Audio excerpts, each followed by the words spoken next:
Bonjour à tous, c'est Kain.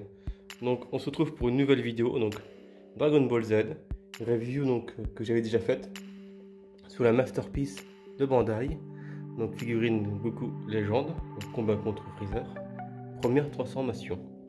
Donc là on est sur un repaint de Chris, donc c'est pour vous montrer un petit peu un avant et un après du repaint, pour que vous voyez un peu le travail qui est fait sur les figurines.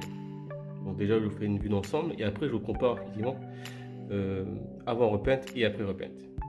Déjà, on voit qu'il y a des petits ombrages quand il fait sur le pantalon, sur le t-shirt, effet de dégâts, effet de sang, surtout sur les bras. Vous voyez, c'est tout bien fait. Le visage également, donc la peau, hein. Également la teinte en fait du corps a été refaite aussi un peu plus claire. Et les cheveux, surtout avec les petites pointes blanches. Jaune qui refait effectivement pour que ça fasse un effet un peu moins plastique. On va comparer les deux, vous allez voir tout de suite la différence. Donc, ça c'est la deuxième tête qu'il livre avec. Donc du coup la coupe de cheveux est quasiment la même, hein. C'est juste au moment de la transformation, donc il appuie les pupilles. On voit bien donc la grosse différence de teinte au niveau du jaune. On voit bien qu'à gauche en fait, on est sur un effet en fait sans aucune nuance. Il n'y a pas de dégradé de couleur. On voit bien en fait de loin que c'est du plastique en fait, hein.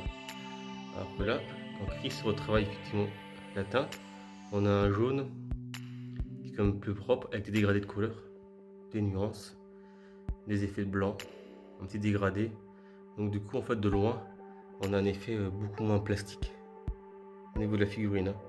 On voit également la teinte de la peau qui fait également à gauche très plastique. Et à droite, effectivement, l'effet qui a été refait plus clair. Et la petite couche permet justement d'avoir un effet plus statue, plus figurine de collection que jouet plastique en fait, hein, basique. Je vous montre également sur les bras. Donc voilà, normalement c'est le bras donc, de Goku, sans aucun repaint, donc de base, qui est basique, hein. Il n'y a pas vraiment d'effet de nuance, hein. Il n'y a rien, il n'y a pas vraiment de dégradé de couleur. Donc là on a vraiment le bras qui est un peu plus clair, effectivement, donc moins bronzé, hein. Et surtout on a les effets de sang qui sont rajoutés. Et toujours pareil, grâce à la petite couche de peinture que Chris applique, on a un effet beaucoup moins plastique, beaucoup moins brillant. Surtout ça, on a au moins une figurine qui a un effet mat. On n'a pas un effet brillant en fait à la lumière. Donc, on n'a pas l'effet PVC plastique en fait. C'est surtout ça le gros intérêt du repaint, c'est d'avoir une figurine effectivement plus esthétique, plus jolie. Et surtout un peu l'effet d'enlever l'effet plastique en fait. D'avoir quelque chose de plus collection, d'avoir quelque chose de plus sympa effectivement à regarder. Voilà pour ce petit comparatif. Je vous fais tourner un peu la figurine pour voir le dos également. Comme ça vous voyez un peu mieux donc, le travail que Chris effectue sur les figurines, hein. Vous voyez bien que c'est pas juste un simple effet de sang qu'il rajoute, quelques pointes blanches. Il repeint intégralement toute la figurine pour donner une meilleure harmonie, pour enlever l'effet de brillance sur les vêtements et sur la peau, et pour effectivement donner un effet plus collection à la figurine. Donc c'est pas que je le fais sur les très belles figurines, surtout sur les grands Distas et les figurines Bandai, qui sont comme de bonne facture au niveau sculpte, pour justement avoir un beau produit en vitrine. Sur les figurines basiques, généralement à 30 € je le fais pas, parce que ça sert à rien. Mais sur les figurines un peu plus haut de gamme, comme la Broly qu'on a vu la semaine dernière, comme cette figurine là, effectivement le repaint est vraiment intéressant pour avoir un plus joli produit. Que je vous montre également l'arrière de l'autre. Voilà. On voit toute la différence de couleur, hein. Les teintes, les ombrages qui sont différents. Les petits effets de pointe blanche également sur le SJ1 qui est vraiment très bien fait.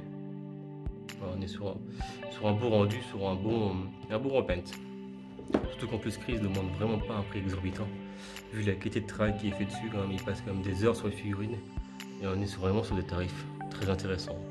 Pour le travail qu'il effectue, franchement je le recommande vivement. Si vous avez des belles figurines de collection que vous voulez conserver, n'hésitez pas à le contacter, hein. Il travaille vraiment très très bien. Voilà les amis, donc je vous dis à très bientôt pour une nouvelle vidéo. Ciao ciao tout le monde et bonne semaine à tous.